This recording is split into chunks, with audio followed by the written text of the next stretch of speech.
It's December the 21st, 2021. It's about 11, 12, something like that, late morning here in London, UK. It's winter solstice if you're in the northern hemisphere, summer solstice if you're in the southern hemisphere. At 1 minute to 4 this afternoon, between 1 minute to 4 and 4 p.m. UK time, the sun will stand still on the Tropic of Cancer. We are entering the longest night in the southern hemisphere, the longest day. The moon is at the end of Cancer, moving to Leo in about 11 hours from now. I want to look at the meaning of solstice. Firstly, we're entering the dark, which is the darkest time of the year. I find it very symbolic that a couple of weeks ago there was a total eclipse of the sun, but it was only visible from the very bottom of the earth. The picture on this video is that of the total eclipse over the South Pole. It was only visible at the South Pole, at the very base of the earth. The light of the sun was cut off by the moon. And to me, this is a kind of deep purging at the base of our soul, individually and collectively, and a chance to begin again. Now, as I speak, Venus in the sky has just stood still. It's conjuncting Pluto. It's been conjuncting Pluto for 2 or 3 weeks. It's going to stay conjuncting Pluto until early January. And then it will go back, continue going backwards, and then conjunct Pluto again in early March. So this is a long process. The new and full moons of January and February are reasonably challenging. We're not coming out of the mess we're in the short term. But there is definitely cause for hope. Saturn will square Uranus in 3 days' time on the 24th of December for the final time in, blimey, a long, long time. 20 years, 21 years, something like that. Maybe a bit longer. Now, next year, Saturn will square Uranus's position, but Uranus will be retrograde as Saturn will be retrograde. Next year, the Saturn-Uranus square will continue, but it will not be exact. It'll be close, but not exact. In this last 2.5 years, Saturn conjunct Pluto, Jupiter conjunct Pluto, Jupiter conjunct Saturn conjunct Pluto. Then the Jupiter-Saturn conjunction a year ago today on the solstice. And then Saturn square Uranus all of this year. Saturn in Aquarius, forcing us to try and bring structure and order into our hopes and wishes for the future. Challenging our aspirations. Are we living in cloud cuckoo land, or are we dealing with the reality? Uranus in Taurus, forcing us to change our ideas around what it is that is of importance to us, what is of value and worth. And with Saturn squaring Uranus, the unstoppable force for change versus the immovable object of Saturn. Saturn in Uranus's sign, Uranus in a sign it's not comfortable with. We've had to make changes. There are many people who, once these changes ease off next year, as they will want to go back to eating their McDonald's and Burger Kings, going on cheap flights all over the world, continuing their old attitudes of just, I want it all now and I don't care about the consequences. But that's the difference between human beings and humans being. One of the big changes of this last couple of years of COVID has been that the difference between those who care, who have compassion and empathy, and those who are just motivated by power, greed, profit at all costs has become more and more obvious.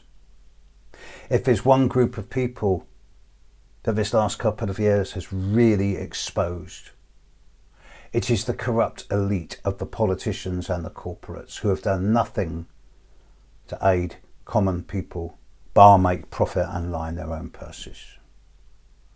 And it seems to me that if there's one institution that has suffered immeasurably and permanently in this last couple of years, it is the rule, not so much of law and order, because it is the people who pertain to run the place, the politicians. I have nothing but contempt for all of them. I have not seen one politician in this last couple of years, whether in my country or around the world, who has stood up and said, okay, we're in a mess. Here's a solution, let's work it out. They are all in thrall to the drug companies, the arms manufacturers, the agrochemical merchants, the gangsters. Politics has become empty, superficial, vacuous, insubstantial.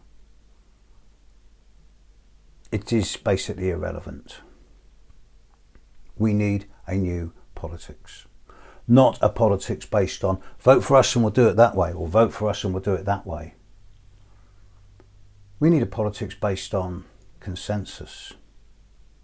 And I dare to bring up once again one of my old chestnuts, the idea of proportional representation. Not at the national level, not at the global level, at the local level. Where individuals stand to represent their local communities, whether it is in the villages and the parishes and the towns, or whether it is at a national level, and they do not follow party lines. They canvass the people they allegedly represent and say, well, this is the problem, how would you like me to vote? How would you like me to behave? This way we stop having people in positions of power who belong to political parties, and that the people who will be governing will only be accountable to the voters who put them there, not their political or corporate masters. If we had consistent referenda and proportional representation, yes, it might go crazy for a few months, but after that it would really balance into a position where everyone felt more empowered and everyone felt they had a voice. Okay, soapbox over. Thing is, for a couple of months now I've been suggesting that COVID is beginning to come to an end. I mean, I got it at the end. I've still got it a little bit. I think from my astrological studies that by the time we're into April, COVID is going to be much lower in terms of significance and importance than it has been in the last 2.5 years. I think by this time next year it will be alongside flu and the common cold. Next year there are no big serious aspects. Neptune is only working well with Pluto. Transformation is going to come in within the boundaries of the imagination again. Uranus is not going to be touching Pluto or Neptune. Next year, Saturn is not going to be touching Pluto or Neptune. It's still going to be squaring Uranus a little bit. So the fallout from COVID and the, oh God, I hate these terms, economic upturn will gradually return next year. But Saturn, Uranus, Neptune, Pluto are not challenging each other at all. Next year, Jupiter isn't touching Saturn at all. It's working very well with Pluto much of the year. It's certainly not going to be influencing Uranus in any significant shape or form. There will be a Jupiter-Neptune conjunction, which is going to be a really big whammy. And that's going to be a major, major thing next year. But it's only going to happen once. And that's going to happen around mid-April, early mid-April. But that's going to be a standalone situation.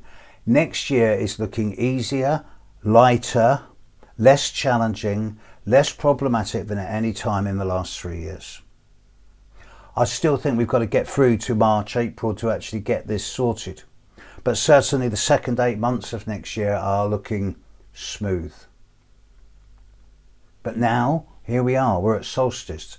The sun is standing still. There will be 1 second, or even less than 1 second, in the amount of daylight tomorrow than there is today. By the end of next week, that difference will be 2 or 3 seconds. By the time we're into mid-January, it'll be half a minute. By the time we're into equinox, it'll be 4 minutes a day of difference. But for now, everything is still.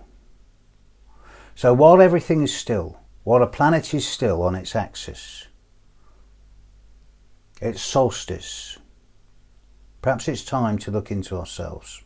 Perhaps it's time to evaluate how we've all individually and collectively behaved in this last couple of years, how we've changed, whether we want to go back to being the people we were 2 years ago, or whether we want to learn from the experience and move on. In many ways, despite the hundreds of thousands, if not millions of people who have died, COVID has been a game changer and a teacher. See, if we don't learn from this, then the next one will be 5 times stronger. And you're going to hear me over the coming year talk a lot about the Saturn-Neptune conjunction that's coming up at the very last degree of Pisces and the very first degree of Aries over the period of early 25 to early 26. That is the game changer. That will change everything for the very long-term future. Meantime, that's still 4 years away, 3 to 4 years away. And next year is looking lighter. Now, normally I'd be ending this by saying, it's solstice, I'll see you at the Stones. I won't be at Stonehenge tomorrow. No way. Not in my state. But I will find, I've got a little place locally I'm going to in a few hours' time. Hopefully I might see a little bit of sunset, who knows. And I will be there for sunrise as well. It's time to shepherd the old year out and shepherd the new year in. It is the solstice, it is the start of the astrological and astronomical new year. 2022 is going to be a much better year. Thank you 2020 and 21 for all the lessons. 2022, welcome. You're entering a less harsh, more gentle energy pattern. Can't wait. Happy solstice, folks. Catch you next year in 24 hours' time. Bye now.